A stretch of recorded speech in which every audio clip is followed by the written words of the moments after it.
All these is like trophies. The WBC, the WBA, the IBF and the WBO. Y'all gotta clean it. Y'all gotta clean this up. This is a guy that we can't overlook. You never overlook any opponent. We can't base everything just off power.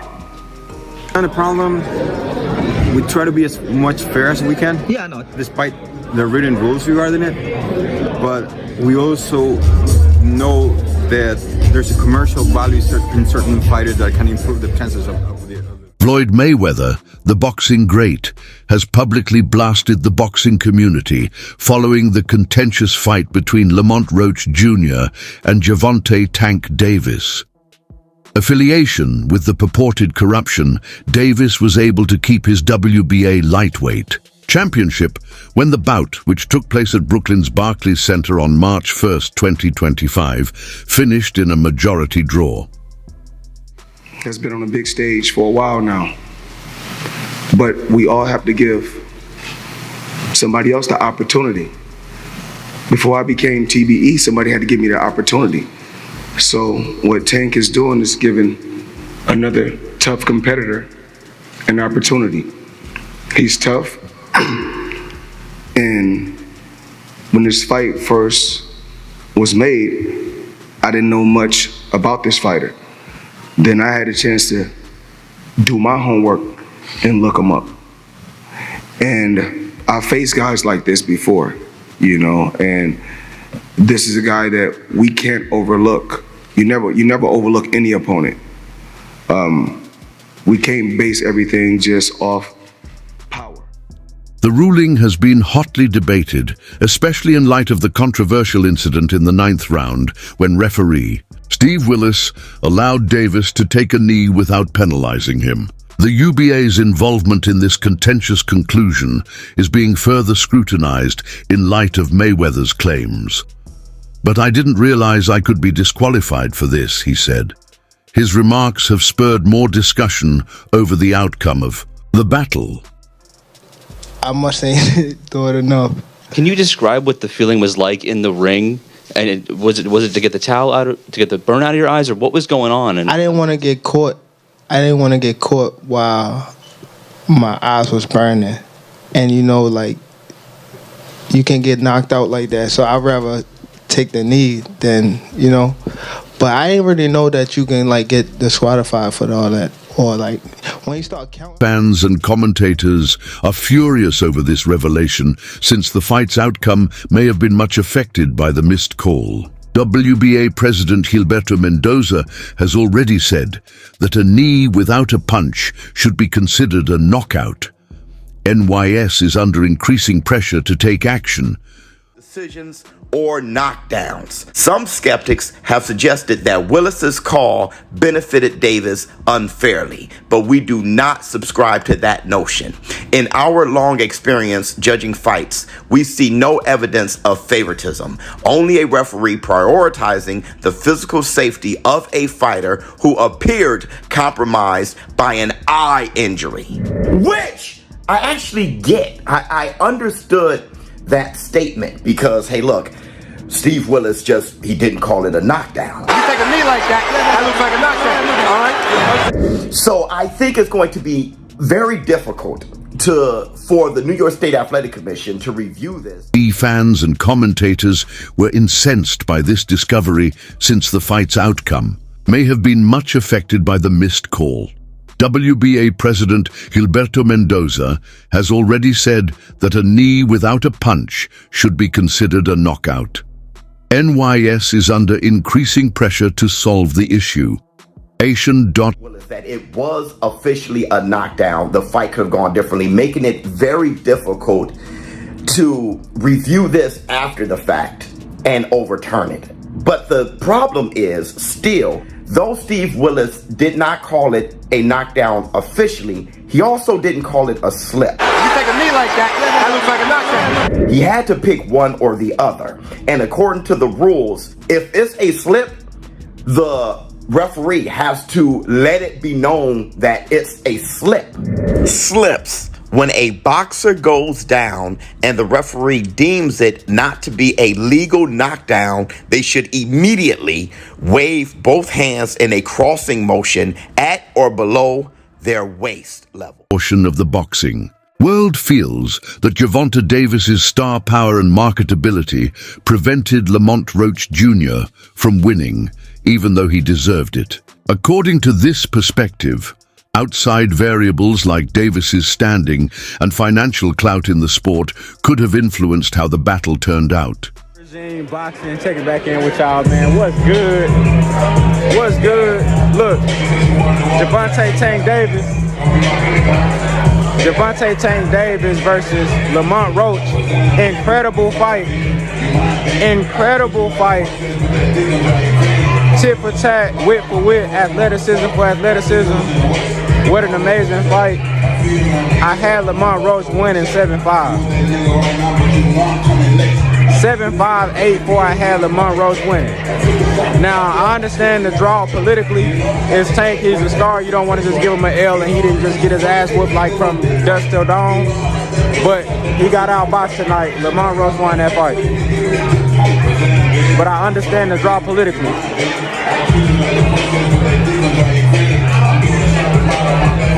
How did you see the fight, bro? Tell them how you saw the fight. Yo, I saw Roach winning the fight, man. I had Roach winning the fight 7 rounds to 5, Tank, meaning Roach favor. I don't know how we ended up here, but we can say it was the politics, because, you know, Tank a bigger fighter. If you want to beat the king, you got to beat the king. In order to beat the king, you got to knock him out. And they ain't doing this fight. But, hey, the next fight going to be big bread, though. So, that's all I got to say, man. Yeah. Great fight, man. Great fight. Allegations of corruption have surfaced following Gervonta Davis's controversial fight against Lamont Roach, with ex-user 980VR claiming that Davis paid the New York State Athletic Commission to prevent the decision from being overturned. These accusations have intensified ongoing scrutiny regarding boxing officiating and the BBA's handling of the match, further fueling debates about corruption in the sport. The controversy stems from the 9th round of the fight, when Davis voluntarily took a knee without being punched, a moment that many believe should have been ruled a knockdown. However, referee Steve Willis did not count it as such, a decision that may have influenced the final outcome. BA President Gilberto Mendoza made a shocking statement regarding the fight, reiterating his stance on social media. Let me repeat. I stand by what was expressed last Sunday in Ring magazine. Based on my 30-plus years of experience, taking a knee without a punch shall be ruled a knockdown. It affected the result of the fight. Mendoza's remarks have placed Davis under intense scrutiny, as they imply that an incorrect ruling may have changed the course of the bout. Fans and analysts are now debating whether the fight should be reviewed or even overturned. MMA journalist Ariel Helwani also analyzed the fight, describing it as satisfactory but not exceptional. He focused on the 9th round controversy, arguing that under standard boxing rules, Davis's knee should have been deemed a knockdown.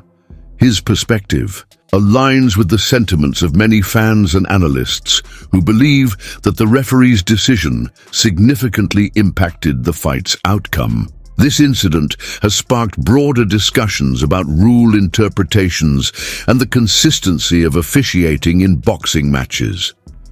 The other, like, it all kind of felt like an afterthought. And then the fight happens, and truth be told, like, the fight wasn't the best fight of all time. It was fine. It wasn't your vintage Tank Davis fight. There wasn't a knockout. There wasn't a knockdown scored by him. It was just sort of fine. If that was your first time watching Tank, you're probably like, okay, yeah, sort of, I get it. But it kind of speaks to his demeanor going into the fight. Like, it just felt a little bit underwhelming. And then we get to the 9th round, and then it's complete madness, because in the 9th round, you probably have heard by now, the fight is moving along, and it is important to note that Lamont Roach lands a jab or two, and where we want to start the clock is up to debate, but he certainly lands a punch. And then seconds after that punch lands, that jab lands, all of a sudden Tank Davis takes a knee. He quickly takes a knee, and there it is right there. 9th round, 217. He is taking a knee, and he's looking to his corner. And he also, ever so briefly, it appears as though he's almost trying to call time. Let me tell you, in case you don't know, in boxing, you take a knee, that's considered a knockdown. You cannot call time. And you know what you also can't do? You also can't go to your corner mid-round and ask them to wipe your face. Ask them to do anything. You can't get a swig of water. You can't do this. You cannot do that. But that all happened. And so the referee for this fight is a legendary referee. Steve Willis, you have probably seen him in GIFs. He's got that kind of like big-eyed look. You've definitely seen him. He's a veteran of the fight game. I'm not exactly sure what happened. I'm not suggesting he was in on it. But like, there was certainly... Meanwhile, the growing criticism of the sport's governing bodies has led many to question the integrity of the decision-making. In process, some believe that influential fighters like Davis receive preferential treatment due to their star power, leading to biased officiating and controversial calls. Others argue that human error is inevitable in boxing, and that the final ruling, even if disputed, is part of the unpredictable nature of the sport. The name of the game is boxing. The name of the game is not slugging, because when the fight game is over, when boxing is all over, and you hang it up like me, you still want to be able to have your faculties. You still want to be able to have your brain. That's more important than anything. Fuck the money. Your health is more important than anything. The name of the game is to hit and not get hit. And I was the best at doing it, and I'm going to continue to teach these young fighters. The name of the game is to dish it out and not take it. And then when your career is over, take your money, invest it right, so you can have something. These people don't give a fuck about, these people don't give a fuck. Ex-user 980VR's corruption allegations have only added fuel to the fire, with some fans demanding a formal investigation into the officiating of the fight. While no concrete evidence has emerged to support the claim that Davis bribed officials, the mere suggestion has deepened distrust in the sport's regulatory framework. Recently, Tank Davis decided to upload this on his Instagram. I'm not sure what's wrong with Tank Davis. I don't know what legal issues he's having because he has a hearing close. I'm not sure when the date is, but him and Floyd Mayweather have always had this weird relationship where sometimes Tank doesn't seem to be in good terms, and then sometimes they are in good terms. The energy is off. Let me know what you guys think that post means, what he's going through. I hope he's doing good, because we want him to fight, and we want him to fight really good opposition. So let me know what you guys think. What's going on? Many believe the BBA and New York State Athletic Commission must take steps to improve transparency and accountability in officiating to restore public confidence. The debate over Davis's fight with Roach has now transcended the ring. Tank Davis is one of the most overrated fighters in the sport of boxing right now, and not because of his skills, but because of his resume, and resume does matter. In my opinion, he's a victim of what I call Terrence Crawford syndrome, where you have a really bad promoter who only wants you to fight in promotion fighters who you know that they can 100% beat. If Tank Davis wants to be great, he's going to have to fight one of the other champions in the two divisions that he fights in, 135 pounds and 140 pounds. I'm going to list off all the champions in those divisions and tell you if I think he can beat them or not. So first we got the only other full champion in 135 pounds, Shakur Stevenson. If they fought, I think Tank has a good chance of maybe knocking him out in the later rounds. But if I had to bet my house on it, I would say Shakur Stevenson would beat him in a close decision, and it would end up probably being a boring fight. But I think Shakur has the skills to beat Tank Davis over a long 12-round fight. Now we have Subriel Matias, who's a scary Terminator-like fighter who gives up the early rounds to come on later and drown you in those later rounds. But he's very stiff, and he doesn't have very good footwork at all.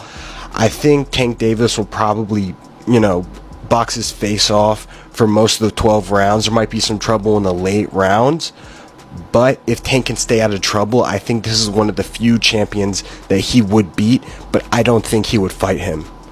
Now we have Pitbull Cruz, who Tank already beat by a close decision, and Tank beat him with a broken hand, but it was on short notice, right? Pitbull Cruz only had 2 weeks to prepare for this fight.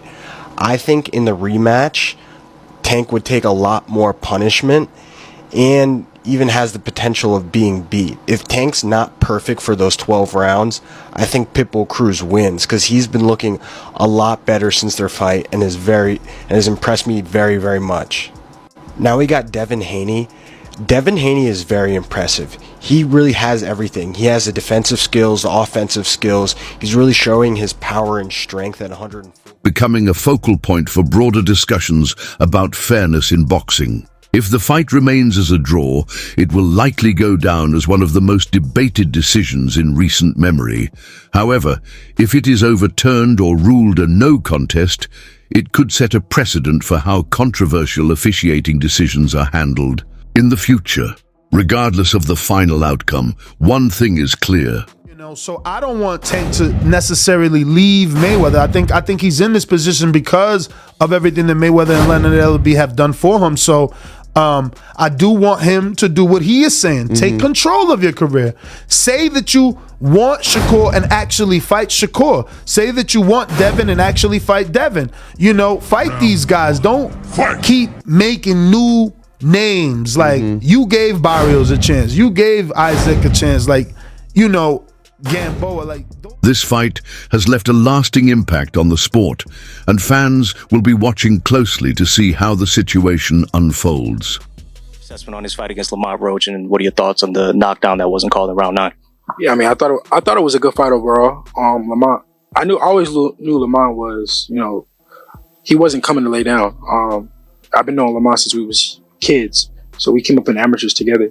So I knew Lamont was serious. He was coming in there to fight, but he did a lot better than I thought he would, and I thought he won the fight personally. Yeah, the no knockdown, that was like unheard of. It was the first time I've ever seen it with my own 2 eyes, and yeah. Drawing on his personal experiences, boxing superstar Floyd Mayweather Jr. has emphasized the significance of financial prudence for athletes in the wake of the controversy surrounding Devin Davis's most recent fight against Lamont Roach Jr.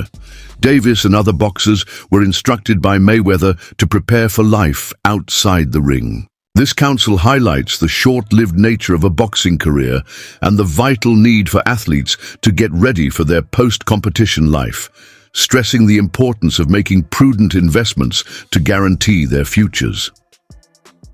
Davis take a knee, and should he have been deducted a point and in the end lost that fight to Roach, in your opinion? Yeah, in my opinion, if it was a draw, he take a knee. And plus the corner go up and put it a towel in the face, that's a disqualification for sure. I'm talking about the... And personal disagreements are only 2 of the many problems that Gervonta Davis has encountered. He has had several arrests and legal issues during his career, garnering media attention for events that took place outside of the ring. Furthermore, Davis has had his achievements in the ring have frequently been overshadowed by personal disputes with prominent boxing personalities like as Floyd Mayweather, which has caused many to doubt his self-control and judgment. Of Davis's most contentious professional choices was to leave Floyd Mayweather's promotion. Although taking charge of his own career would have appeared like a wise decision, many contend that Mayweather's knowledge and advice could have made it easier for Davis to succeed in the boxing industry. As a boxing legend, Mayweather had effectively established his empire and knew the financial side of the sport. You will never see that fight happen again. It just will not happen. Gervonta Tank Davis doesn't like hard fights. It's that simple. We've seen it over and over. He fought a Ryan Garcia drained. He fought a very inexperienced Rolly Romero. He will not fight Devin Haney. He will not fight Shakur. He will not fight Pitbull Cruz again. He will not fight Lamont Roach again. He will not fight Tefimo. He will not fight, he will not fight those guys. That's just not who Tank is. I'm not sure, bro. I'm definitely not sure, but hopefully we could get it before. Nah, it probably won't be this year. Is that the one you want next? It's definitely the one I want next, but it's not gonna be next. What is? You might see it in a minute. What do you think about the controversy surrounding Gervonta Davis versus Lamont Roach Jr.?